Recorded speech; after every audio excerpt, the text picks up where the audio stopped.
So let's start with the lemon peel stitch. You can also find this stitch under the name Griddle Stitch or the seed stitch. Now let's start with the slip knot, and you start with any odd number of the foundation chains.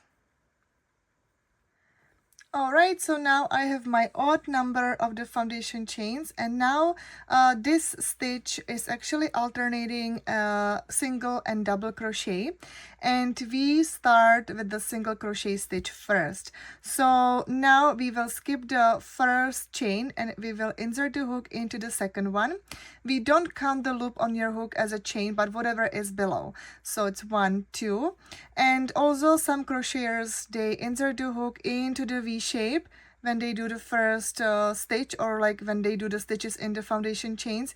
I like to do it into the bump. So when you see the V shapes right from here and you turn it, you can see the bumps right here. So one bump is one chain. So now let's insert the hook into the second one, which is 1, 2.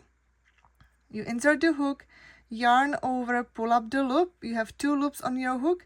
Yarn over, pull up the loop through 2 loops. So this is your single crochet. We skipped the chain, the one chain, because it's only a turning chain. It doesn't count as a stitch. So from now on, every time at the end of the row, you will make chain 1, and again, it's only a turning chain. And now, because it's alternating, so then into the next chain, you will make your double crochet.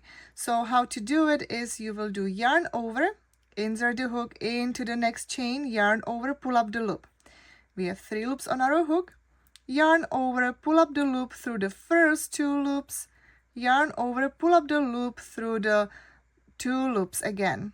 So now we finished our double crochet. You can see that it's also a little bit taller than the single crochet, and this is what you alternate until the end of the row. So now into the next chain, you insert the hook and make your single crochet. So you do yarn over, pull up the loop. You have 2 loops on your hook, yarn over, pull up the loop through the 2 loops, and now into the next one you will make your double crochet. So you have to do yarn over before you insert the hook, then yarn over, pull up the loop. You have 3 loops on your hook, yarn over, pull up the loop through the first 2 loops, yarn over, pull up the loop through the last 2 loops.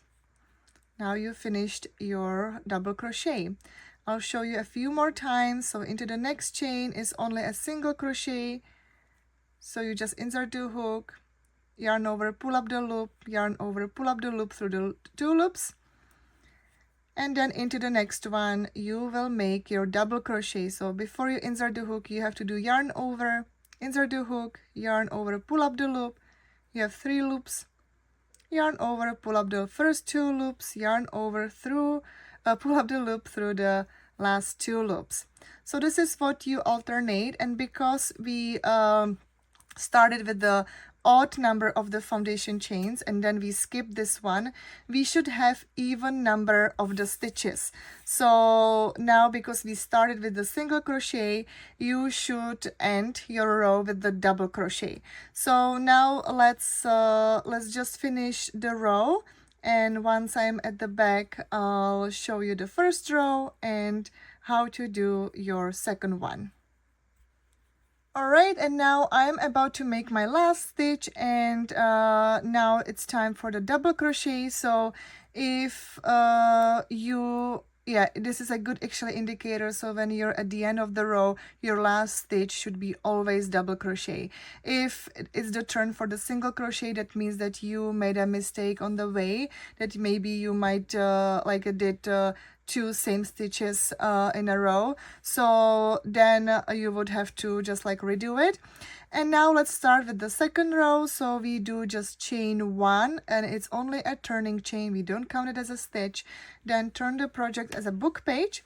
You can already see the bumps because the double crochet, like I mentioned, it's taller than the single crochet, and then it's kind of squished. And now because it's the even number of the stitches, now we have to start with the single crochet as a first stitch. So now we skip this chain 1 because it's only a turning chain. We insert the hook into the first chain, first stitch, yarn over, pull up the loop and make our single crochet. Then into the next stitch we make our double crochet. So this is how you alternate it. Basically, if okay, another way how to know what stitch you should make is that you have to do the opposite stitch from the previous row. So like, because our last stitch was double crochet, and I did as a first stitch of the second row or the new row the single crochet.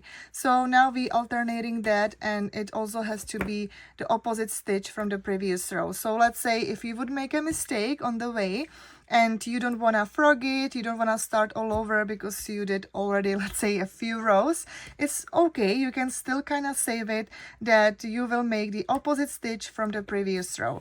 So let's see, and now I just made my double crochet. You can see that the stitch is taller. So now my next one is the single crochet, double crochet, and single crochet. So this is what you're doing for the entire pattern for the lemon peel stitch. Oh, and now I should do the single crochet instead of double crochet. And this is what you continue for the entire pattern. So I'll just make a little bit more rows, and then I'll show you the texture. Alright guys, so this is the texture of the lemon peel stitch or griddle stitch or seed stitch. So this is how it looks. I love this texture. I love any texture actually, but I also have a few patterns with this one. So again, you can tell me in the comments what would you use this stitch for, what project. I'm very curious, and thank you so much for watching. I hope that you learned something new today, and happy crocheting.